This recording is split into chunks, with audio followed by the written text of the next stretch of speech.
Buenos días y bienvenidos a mundodesconocido.es. Es interesante descubrir cómo ciertos grupos sociales se unen y forjan alianzas para dominar a otros. Estos grupos sociales generalmente pertenecen a la élite. No penséis que nacen desde abajo, nacen desde arriba. Y esta élite, por lo general, suelen ser bastante extraños, sucintos, raros, y alcanzan las más altas cimas de poder que os podáis imaginar. Estos grupos de poder, que todos tienen unos extraños vínculos, pertenecen a sociedades secretas. Esas sociedades secretas de las que tanto Kennedy criticaba, a las que tanto criticaba, incluso en algunos de sus discursos, y a los que culpaba del grado de conspiración monolítica que existía en los Estados Unidos, entre otros sitios. Esto ocurre en España igual. Vamos a hablar concretamente de un grupo elitista, cuyo nombre es los Skull and Bones. Los Skull and Bones es una especie de agrupación universitaria, elitista, elegidos no al azar, sino principalmente debido al pedigrí que tienen entre ellos, con lo cual están forjando una especie de grupo de poder desde los primeros años en los cuales esa gente empieza a florecer. Los Skull and Bones no son nuevos, es una agrupación universitaria que tiene ya cientos de años. Y para hablar de los Skull and Bones y sus tenebrosos principios, sus actos y por supuesto los puntos hasta donde han llegado en la oligarquía, tenemos con nosotros a Vicente Fuentes. ¿Qué tal, Vicente? ¿Qué tal estás? Hola, JL, un saludo a todos los seguidores de Mundo Desconocido.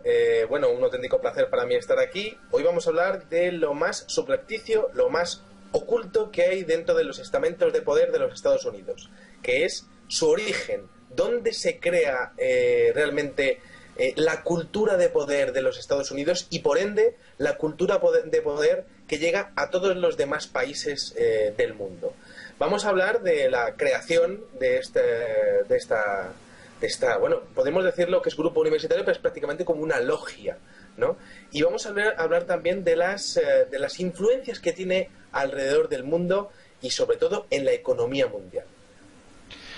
Pues sí, porque de aquella extraña sociedad secreta que nace en la Universidad de Yale, que son los Skull and Bones, de los que vamos a hablar, han salido muchos presidentes, secretarios de Estado y principales oligarcas del mundo. Muchos de los nombres que aquí os vamos a contar os van a sonar, porque son nombres que provienen principalmente de esa primera clase, esa clase business que existe en los Estados Unidos y por supuesto en todo el mundo, también en España. Esos tipos no nos quieren mucho, ¿verdad, Vicente? Esos tipos nos ven como una especie de herramienta, como una especie de objeto al que hay que manejar, controlar, dominar y dirigir, por supuesto, ¿verdad? Son como una especie de pastores entre un rebaño, ¿no es así? Efectivamente, JL, mira, te puedo decir que estamos hablando de un grupo de personas que siempre ha estado influenciado, por lo menos desde principios del siglo XX, por el personaje de Leo Strauss. Leo Strauss, que llamaba a la sociedad, de lo que sería la clase media o la clase trabajadora, lo llamaba el vulgo, que ya lo estuvimos desarrollando en algún videoprograma. Tenemos que entender que estamos en la raíz del pensamiento aristocrático, a partir del cual existe una élite de poder que se perpetúa continuamente y nosotros estamos para perpetuarles a ellos. Además, estamos hablando de una élite de poder que tiene sucursales en otros países. Es decir, que ese pensamiento se va expandiendo, ellos son los que mandan, Estados Unidos, de hecho, es el número uno de todo esto, pero por supuesto, tiene que haber sucursales, por ejemplo, aquí la casta política que tenemos en España y por supuesto en otros países de Latinoamérica, pues están influenciadas por el pensamiento único aristocrático que tiene esa gente, que es básicamente de control político, control social, control económico y control de los medios de comunicación. Ajá. Además son endogámicos. Ellos se casan entre esos círculos y nunca salen de esa élite. Realmente existen los antiguos matrimonios de conveniencia, siguen existiendo en la actualidad y se siguen manteniendo esa casta y sus raíces se siguen perpetuando año tras año. Pero vamos a hablar del origen de los Skull and Bones. ¿Desde cuándo están ahí, Vicente? Pues mira, te puedo comentar que los Skull and Bones parten de la Universidad de Yale. La Universidad de Yale es creada en 1701 por el presidente de la Universidad de Harvard, que de alguna manera quería crear una universidad aún más católica que lo que era la propia Harvard. Es interesante porque dentro de la creación de todo lo que es la Universidad de Yale entran factores y entran personajes que estaban vinculados al tráfico de materias primas. Por ejemplo, el señor Elihu Yale, que era rico gracias al tráfico de materias primas en plena época de esclavitud, dio tanto dinero que acabaron poniéndole su nombre, ¿no? Tenemos que entender que gran parte de la oligarquía eclesiástica de los Estados Unidos de aquel entonces influyó mucho para la creación de una sociedad, de una universidad que a día de hoy podríamos llamar totalmente neoconservadora y totalmente reaccionaria, si tuviésemos que definirlo de alguna manera en el léxico actual. Sí, además en la Universidad de Yale, ya hemos hablado el otro día de su logotipo y de su significado. Si os habéis dado cuenta, el logotipo de la Universidad de Yale viene en 2 idiomas. Su eslogan, que quiere decir la luz es la verdad, luz y verdad, la luz y verdad, y viene concretamente en hebreo y viene concretamente en latín, me parece que son esos 2 idiomas. Y bueno, pues ya estuvimos haciendo una clara referencia de a dónde quería llevar esa luz es verdad, vinculándola al luciferismo o el portador de luz que es Lucifer. Evidentemente esa creencia parece ser que la han aplicado a su eslogan, y por supuesto en el eslogan aparece, o en el logo aparece un misterioso libro que no es, por supuesto, ni más ni menos que la Torá. Pero vamos a seguir centrándonos en este tipo, o en esta misteriosa logia, que parece ser que a sus orígenes la oligarquía que había allí eran unos auténticos narcotraficantes, no eran unos narcos que se dedicaban a traficar de manera totalmente ilegal, al parecer con el opio que había en China, o exportaban el opio a través de lo que se llamaban por entonces el comercio de las Indias, y utilizaban, bueno, pues un tipo en concreto que es William H. Russell, que perteneció a los Skull and Bones, incluso fue uno de los popes más importantes de los Skull and Bones, imaginaos, un narcotraficante. Pues este tipo, por cierto, y esto que se iba como chascarrillo, no sé si habéis visto la película 55 días en Pekín, una película mítica en la cual los chinos son unos monstruos que quieren atacar a los occidentales, que son unos benditos que han ido allí única y exclusivamente porque los quieren mucho y porque quieren traficar con especias. Bueno, pues una de estas especies, curiosamente, al parecer era el opio. Lo que pasa es que la película se les olvidó por causas que desconocemos decirlo. Vamos a continuar hablando. Vamos a ver, ¿quién es William H. Russell, ¿no? ¿Quién es este narco del siglo XIX que fue tan popular, parece, en el Reino Unido? Pues mira, JL, el señor William H. Russell, que era una joyita de persona, pues tenía relaciones con la familia congregacionista religiosa de los Estados Unidos, podemos decir, de las más altas esferas, ¿no? Fanáticos religiosos elitistas. Fíjate, ahora seguimos hablando, pero fíjate que una de las características de Yale, ya desde el siglo XVIII y siglo XIX, y era el elitismo, es decir, por ejemplo, los estudiantes eran clasificados desde su entrada según la posición social de sus padres, y así eran colocados en clase siempre con el mismo sitio, ¿no? En primer lugar, los nietos de gobernadores y vicegobernadores, luego familiares de jueces de la Corte Suprema, luego los hijos de los pastores eclesiásticos, luego los antiguos alumnos, ¿no? Es decir, permíteme sí, que te corte un segundo. Sí, sí. Si nos damos cuenta, en la actualidad esto se sigue haciendo. Claro. ¿Cómo se hace? Pues lo que hay es una criba económica para el acceso a la universidad. Y si os estáis dando cuenta, estas últimas leyes refuerzan el aumento de las tasas y los costes académicos a los universitarios, impidiendo el acceso a estos sitios a aquellas clases de trabajadores que son menos favorecidas económicamente que, por supuesto, aquellos que son pudientes. Con lo cual, si hace 100 o 200 años la criba se hacía de esa manera, en la actualidad es de manera mucho más velada y sucinta, e incluso justificada con palabras de demagogia, pero sigue existiendo. Ellos no quieren que castas que no correspondan a la élite accedan al conocimiento, y siempre ha sido así. Continúa, y disculpa por haberte Nada. interrumpido en esta interesante exposición. Adelante, continúa. Nada, por Dios, nada. Mira, una cosa que me interesa mucho como investigador, por ejemplo, antes de ir al señor William H. Russell, que era un pájaro de cuidado, pues resulta que hay algo dentro de la génesis de los Skull and Bones que es tremenda. Y esto aparece, por ejemplo, en el año 1871. Hay un señor que se llama Lyman Bagg que publica un libro que se llama 4 años en Yale. Entonces, en 4 años en Yale habla de las famosas novatadas que a día de hoy se siguen produciendo en todas las universidades e institutos de los Estados Unidos, e incluso en colegios mayores de España. Es decir, el modelo del mal se va transmitiendo, ¿no? Y fíjate qué curioso, que era obligatorio hacer novatadas, y dice que en Yale se creó un espíritu único en toda la historia de las universidades de aquel entonces, de la creación de una locura temporal que convierte a hombres débiles en seres crueles y a hombres buenos en seres sin piedad. Es decir, la génesis realmente del desprecio aristocrático, pues de alguna manera empezaba desde que los chavales entraban en la universidad y entraban en las asociaciones, en esta asociación de los Skull and Bones con 18 años, ¿no? Entonces, tenemos que ver un poco de dónde sale todo esto, ¿no? Todo esto tiene un fundamentalismo religioso, podríamos decir, muy, muy potente, ¿no?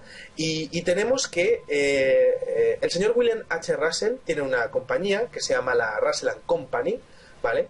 Y entonces ellos apoyan al Reino Unido a la hora de pues llevar opio desde países como China, como Bengala, a otros mercados pues más emergentes como Japón y otros puertos de Asia, ¿no? Claro, evidentemente todo esto era narcotráfico porque no era legal, ¿no? Pero la Marina británica, bueno, pues estaba haciendo mucho negocio. Entonces China protestó formalmente, dijo, esto no podéis seguir haciéndolo. Y los británicos dijeron que, bueno, pues que no, que los beneficios eran demasiado jugosos como para dejar de hacerlo. Y entonces se creó la guerra del opio, ¿no? Y claro, es muy curioso porque la Standard Company fue papel decisivo en la infraestructura de todo lo que hacía el Imperio Británico con todos esos barcos. Pero a su vez también empezó a hacer sus propias operaciones al margen de la corona británica, es decir, como si siempre hubiesen estado intentando controlar el sistema del tema del narcotráfico en aquellos momentos, ¿no? Y de hecho les estuviese saliendo bien, es decir, apoyaban al Imperio Británico, creaban una guerra, ¿no? Una guerra de la cual se sacaban muchos beneficios, y además ellos hacían el negocio por su cuenta. Podemos decir un poco que hay ese doble baremo que tiene siempre la aristocracia de crear guerras para su propio beneficio. Lo hemos visto, por ejemplo, en la guerra de Irak, en la guerra de Afganistán, en los conflictos de Siria, de Libia. Claro, pero ¿no? fíjate, observa un detalle. Eso es. Tú mira cómo está ahora mismo la guerra de Afganistán, cómo se empieza, se invade el país, y curiosamente Afganistán es el primer productor de opio del mundo. Sí, señor. Es curioso. Pasan 200 años y al final quizás la historia se repita. Se esté repitiendo la historia. Porque se da la circunstancia, Vicente, de que en Afganistán la producción de opio el año antes de la invasión estadounidense era pequeña.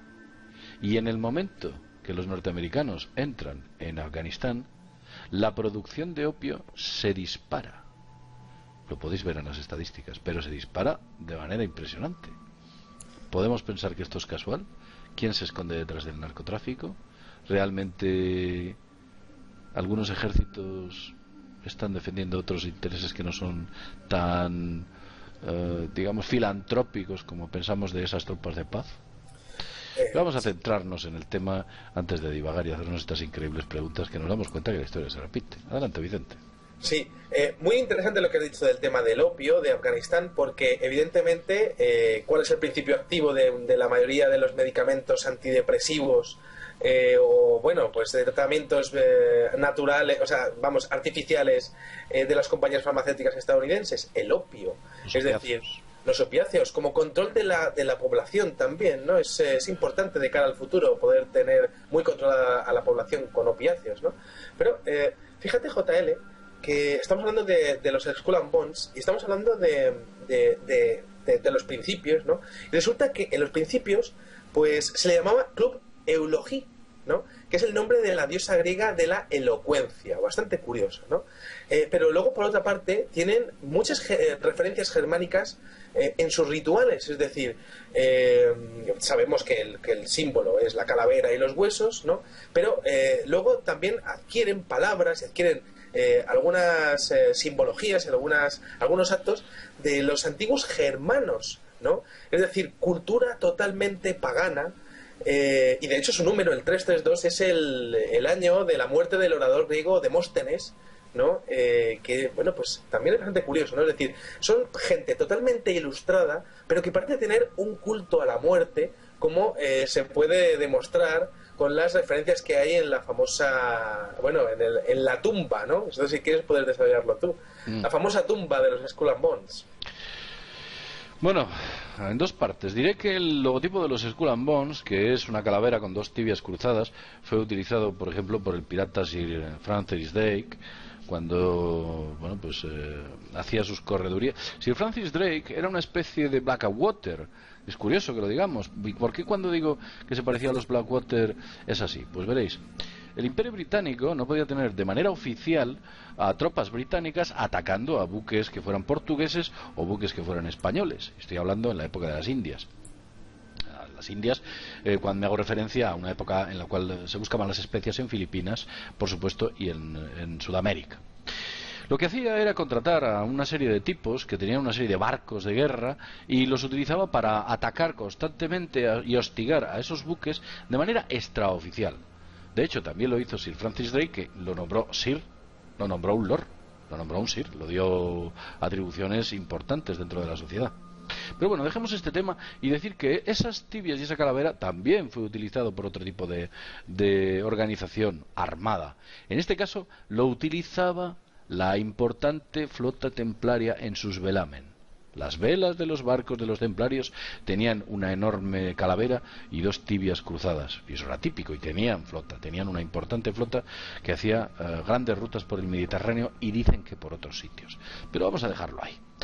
El tema es mucho más complejo de lo que pensamos. La tumba, al parecer, es una especie de... parece un templo egipcio, para que entréis en contexto. Un templo egipcio en el cual sus ventanas están tapiadas, no tiene nada, es totalmente oscura la zona. La única iluminación que existe es de dentro afuera, de ahí viene el tema de la iluminación. Y fue fundada, concretamente, gracias a una donación que al parecer se produjo en el año 1852. Esta donación... bueno, pues permitió la fundación dentro del campus de Yale de este enorme edificio en el cual me parece que existe un patio exterior en el cual efectúa esta gente sus rituales. El sitio en sí es muy siniestro, no penséis que si el nombre de la tumba ya es siniestro, no le hace de menos el lugar en sí. El lugar en sí es bastante extraño. Parece ser que inicialmente se llenó de cosas siniestras, extrañas calaveras, imágenes misteriosas, máscaras, armas de guerra. Bueno, aquello se empezó a llenar o pertrechar de cosas muy extrañas, ritualistas, como que empezaron a darle una extraña energía al lugar en el cual todos aquellos que asistían y veían todo aquello tan bizarro les resultaba pues sobrecogedor, una cosa, un ambiente muy extraño. Incluso se habla y se dice que dentro de la tumba todos los relojes que hay están adelantados 5 minutos. ¿Por qué están adelantados 5 minutos? Porque es el tiempo que necesitan ellos para estar por delante de ti y de cualquiera. Ellos están delante y por delante, y tus pasos siempre estarán por detrás de ellos. Es una forma de reflejarlo, una forma de explicar que la élite es lo que allí se encuentra, y tú no eres más que el populacho, siempre estarás por detrás, y si existe una oportunidad será porque nosotros te las damos, porque al parecer dentro de la élite de los Skull and Bones, en la cual hay diversos tipos de los que vamos a hablar ahora, la élite de los Skull and Bones de vez en cuando es elegido una especie de plebeyo, un plebeyo al azar es elegido, es secuestrado literalmente por la noche, dicen, desde sus habitaciones universitarias, es llevado a la tumba con los ojos cerrados, es atado y allí le explican que ha sido elegido para llevar a cabo una magnífica y gloriosa misión en su vida, bla, bla, bla. Imaginad todo este tipo de parafernalia que utiliza esta gente para intentar convencer a esos pobres diablos de que se han metido en la élite, cuando en realidad las cosas no son así. Desconocemos si estos tipos que recogen y que no pertenecen a la nobleza tienen algún tipo de vinculación genética con esta. No olvidemos que la nobleza ha repartido alegremente y ha diseminado con la plebe gran parte de su semilla genética, de manera ilícita. Recordemos los bastardos, que eran, bueno, pues han sido castas largas a lo largo de la historia de la humanidad. ¿Cuántos hijos de reyes bastardos estarán caminando por la calle sin que nosotros lo sepamos? Y sin embargo alguien parece ser que tiene esa capacidad de recibir ese material genético y saber que ese tipo en concreto tiene genes de alguna naturaleza que le vinculan con la nobleza. Pero vamos a centrarnos en la gente que hay allí dentro. Vamos a ver, Vicente, los que hay ahí dentro hemos dicho que son presidentes, secretarios de Estado, gente que pertenece a la oligarquía, los más media. Danos algunos nombres. ¿Quiénes han sido tipos que nosotros podamos entender y conocer? Pues mira, JL, dentro de los miembros de los Skull and Bones, que por cierto se llaman caballeros a sí mismos, ¿no? Caballeros, quizá haciendo referencia al tema templario, ¿no? Es que lo has dicho anteriormente y lo he asociado, ¿no? Pues por ejemplo tenemos a gente como el señor George W. Bush, tenemos al señor John Kerry. Además, que curioso que entre ellos estuviesen compitiendo en unas elecciones, ¿no? Pero que realmente sus intereses sean exactamente los mismos, porque los Skull and Bones tienen un pensamiento único y un estilo único a la hora de decidir las políticas del futuro, ¿no? También curioso, por cierto, que en el año 2003 y 2004 se les preguntó por separado en plena carrera presidencial al señor George W. Bush y al señor John Kerry sobre su pertenencia a los Skull and Bones, y además estaban haciendo carrera electoral, es decir, no tenían por qué estar ocultando cosas. El público identifica que si un político oculta cosas no tiene confianza, pero en ese tema ninguno de los dos soltó prenda. De hecho, las declaraciones de los dos fue que era demasiado secreto como para hablar de ello, ¿no? En ese caso no tenían esos 5 minutos porque era en directo, no tenían esos 5 minutos, que también por cierto son los 5 minutos de retraso en las emisiones de la NASA en el espacio, por ejemplo, ¿no? Pero bueno, podemos hablar de vínculos dentro de lo que son la oligarquía estadounidense, pues relacionada con el señor Theodore Roosevelt, tenemos a la familia Rockefeller, tenemos a la familia Morgan, aunque el señor J.P. Morgan no fue, pero toda su prole pues sí que ha entrado como un poco como diciendo, bueno, mete a tus chavales aquí que aquí le irá bien, ya verás cómo... Sí, trae a los chavalotes, señor los chavalotes que los vamos a hacer unos hombres, ya verás. Claro que sí, señor J.P. Morgan, que tú se ve que eres un buen chaval. Bueno, un poco así, ¿no? Un poco chascarrillo, ¿no? Pero bueno, es interesante porque toda la élite de la energía nuclear, toda la élite de la energía eléctrica, toda la élite petrolera, la élite económica, que tenemos, por ejemplo, al creador de la revista Time, al creador del diario Today, ¿no? Es decir, una amplísima cantidad de personajes, jefes de Estado, Clinton, ¿no? También Clinton, por ejemplo, ¿no? Es que la lista es espectacular. Directores, ¿no?, de la CIA. Directores de la CIA, directores de la NSA. Tenemos, pues por ejemplo, a Clifford Pinchot, ¿no? Que es que se llama Clifford Pincott, que era pues un movimiento de conservación aristocrática en 1889, ¿no? Y es jefe del staff gubernamental de Theodore Roosevelt, ¿vale? Para que veamos un poco por dónde van los tiros, ¿no? La Standard Oil, tenemos Lockheed Martin, es decir, aquí tenemos las personas que realmente han estado controlándolo, pero sobre todo tenemos un gran personaje que es el padre de George H. Bush, es decir, el abuelo de George W. Bush, que se llama Prescott Bush, colaborador con el régimen nazi, ¿no? Y juzgado posteriormente porque le estaba vendiendo armas al régimen nazi y petróleo y bueno, diferentes... bueno, fue juzgado, pero todo quedó en agua de borrajas. Creo que nada. Lo juzgaron así como mediáticamente. ¡Ay! Sí. No vuelvas a hacer esto, muchachote, es que sí, mira que te damos un azotito en el culo. Sí. Nada, una cosa muy liviana, y luego este hombre salió libre y bueno, pues llegó hasta donde llegó. Hay muchas cosas muy interesantes que decir sobre la familia Bush, que quizás algún día digamos, si nos lo permite. También hay un personaje muy curioso, ¿no? Hay un personaje que incluso aparece en Los Simpson. Sí, tenemos al señor Montgomery Vance. El señor Vance, que hemos visto en la central nuclear, bueno, es como también que, como curiosidad, también es de los Skull and Bones, ¿no? Y tal, ¿no? Pero por ejemplo el señor John Negroponte, que es un auténtico halcón de la inteligencia norteamericana, Skull and Bones, por ejemplo, tenemos jueces de la Corte Suprema, casi todos de los Skull and Bones, o todos, ¿no? Dino Pioncio también, que parece que se le recuerda con mucho cariño en Sudamérica. Sí, bueno, claro, por supuesto. En Sudamérica tenemos que todos los golpes de Estado por parte de dictadores fascistas han sido financiados por los Estados Unidos y, bueno, pues evidentemente los que pudieron posibilitar la casuística o de alguna manera la logística, ¿no? Pues fueron miembros de los Skull and Bones. Es que es muy fuerte el tema, ¿no?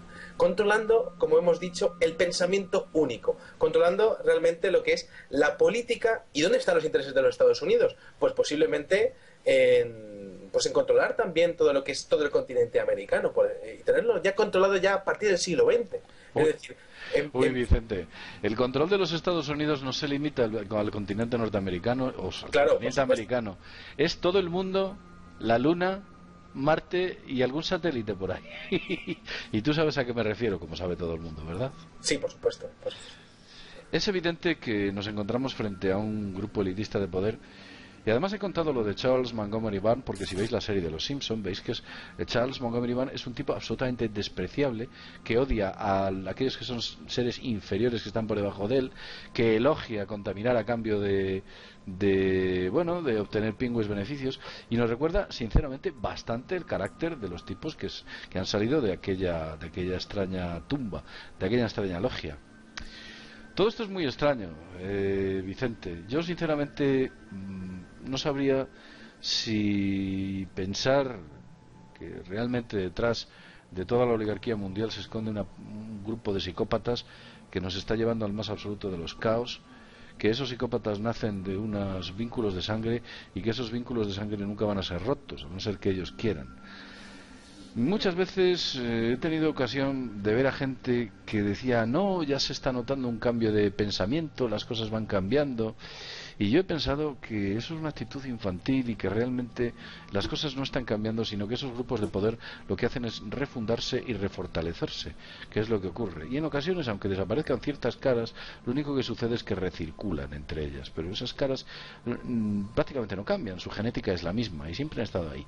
Los vínculos de sangre que existen entre esa nobleza norteamericana que hay gobernando el mundo y que provienen principalmente de la Universidad de Yale. Podemos ver a personajes como Al Gore, quien rueda esos maravillosos documentales como el de Una verdad incómoda, que todos acordáis de aquel oso polar que el hombre pues se nos ahogaba porque no tenía hielo para agarrarse y nos explicaba esos datos que al parecer no eran tan reales sobre el calentamiento global, y este tipo que parecía que, pues no sé, de la noche a la mañana había pasado de ser candidato a las presidenciales, se había convertido como una especie de guerrillero de Greenpeace, ¿no? Nos encontrábamos ahí defendiendo las renovables cuando él, por supuesto, no utilizaba energías renovables para nada. Como vemos nuevamente, el doble rasero existe. Él utiliza coches de gran cilindrada, jets que consumen muchísimo combustible, y por supuesto sus viviendas consumían lo que podían consumir 17 viviendas de otros ciudadanos, y no tenían ni paneles solares ni ningún tipo de infraestructura de renovables. Tenía también una importante mina de zinc donde presuntamente la contaminación que se estaba generando era incompatible con los datos que él estaba aportando, e incluso maniobró en cierta manera dentro de su campaña electoral que, digamos, perjudicó al medio ambiente en algunas ocasiones, produciendo o intentando producir con ello una especie de espectáculo mediático favorable hacia su persona. Pero bueno, como vemos, el doble rasero existe, y es lo que has estado contando tú, Vicente, hasta la fecha. Esos eslóganes que ellos dan de que el público o el vulgo tiene que ver una cosa y nosotros tenemos que hacer otra totalmente distinta, y para ello utilizaremos los grandes medios de comunicación que están en nuestro poder, es así. Y acceder a los grandes medios de comunicación es en estos momentos imposible. Si vosotros os dais cuenta de que cuando hay una subasta de una frecuencia de una emisora de radio, veréis que esas subastas son adquiridas por los grandes más media. No dan cabida a que las pequeñas personas que tienen ideas intenten acceder a esas subastas y acceder a un medio de comunicación libre con el cual puedan expresar lo que realmente ocurre. Y es verdad, hay muchas emisoras de radio que lo cogen y no emiten publicidad, solamente emiten música constantemente y adquieren esas licencias única y exclusivamente para que grupos que sean o que no estén afines al poder adquieran o tengan la posibilidad de utilizar esos medios como punta de lanza de su expresión de ideas. Vamos a cambiar de tema y vamos a continuar con este tema, quiero decir. Y nada, Vicente, llevamos 30 minutos. No sé si quieres añadir algo más. Habría mucho Sí, que decir, por supuesto. sí, por supuesto. Mira, JL, te cuento. Creo que sí es cierto que puede haber como una especie de despertar silencioso, ¿no? De que, bueno, que la gente ya está empezando a ver que se nos está mintiendo continuamente en todo y de que el sistema está montado en contra del ciudadano, no para el ciudadano. Pero sí que es interesante el hecho de poder ver, por ejemplo, un diario como el The New York Times, prestigioso, pero su presidente es de los Skull and Bones, ¿no? Es que es así. Entiendo que todo está ramificado, que está ramificado de alguna manera y controlado, ¿vale? Que entre esos miembros existe lealtad, es decir, van todos en la misma dirección, que son fanáticos, es decir, estamos hablando de gente que es fanática, que en esa escuela, en ese grupo, en esa sociedad secreta de los Skull and Bones, han tenido culto relacionado con la muerte, con la superioridad de un individuo sobre otro solo por ser quien es, ¿no? De hecho, con el endiosamiento del dinero como parte de todo lo que es un sistema económico y un sistema social a partir de ese dinero. Y entonces tenemos que entender que, vale, ahora mismo estamos despertando un poco y estamos intentando, pues, de alguna manera, salir de la Matrix, como lo podemos decir, ¿no? Pero para poder salir de la Matrix completamente tenemos que entender que existe un control total por parte de esa gente y que hasta que esa gente no caiga, de alguna manera, pues realmente el problema seguirá persistiendo porque tienen medios, además tienen influencia, además tienen control, y sobre todo no tienen miedo. Es decir, son gente que lleva haciendo esto desde hace más de 100, 200, 300 años, conoce perfectamente la sociedad tal y como está montada, porque la han montado ellos. Claro, han creado un marco legal afín a sus circunstancias y en el momento que legalmente te vuelvas contra ellos, ellos te van a acabar cortando el pescuezo. Exacto, es que fíjate, JL, por ejemplo, los Skull and Bones, sus actividades están relacionadas con la Russell and Company, ¿no? Pero es que desde el año 53 la Russell and Company no tiene que dar ningún tipo de justificación de actividades económicas al estado de Connecticut, por ejemplo, ¿no? Es decir, están por encima de la ley. Es decir, ellos no tienen que estar justificando lo que están haciendo. ¿Por qué? Pues porque realmente ellos son los que dictan las leyes. Y al final, pues está todo controlado, todo queda en casa, ¿no? Por ejemplo, tenemos de los Skull and Bones a día de hoy, presidente de Morgan Stanley, por ejemplo, en una de las principales compañías petrolíferas del mundo, el del Departamento de Defensa y de la ONU, el señor William Draper. Por ejemplo, tenemos a juez de la Corte del Estado de Nueva York, muy importante, John Streetman. O sea, es que decir, como hemos dicho antes, el controlador de la Casa de la Moneda, que es principal para el tema de lo que es la Reserva Federal de los Estados Unidos, y también para lo que es el tema de la deuda de los Estados Unidos, ahí hay un tío de los Skull and Bones. O sea que ninguno de ellos ha acabado llevando maletas en un hotel o conduciendo un taxi, ¿no? Entiendo que no. Además, fíjate, también, por ejemplo, el embajador de Francia, el embajador en Francia de los Estados Unidos, Skull and Bones, el embajador de China, para tener perfectamente toda la información en todo momento, ese también es un Skull and Bones. Es decir, estamos hablando de gente que está perfectamente organizada y que sobre todo lo tiene muy claro, es decir, tiene un gran rendimiento ante todas las actividades que hace. También porque la aristocracia, a través del dinero, consigue realmente todo lo que se propone, porque aprovechando además también su influencia en los medios de comunicación y los medios de educación, ¿no?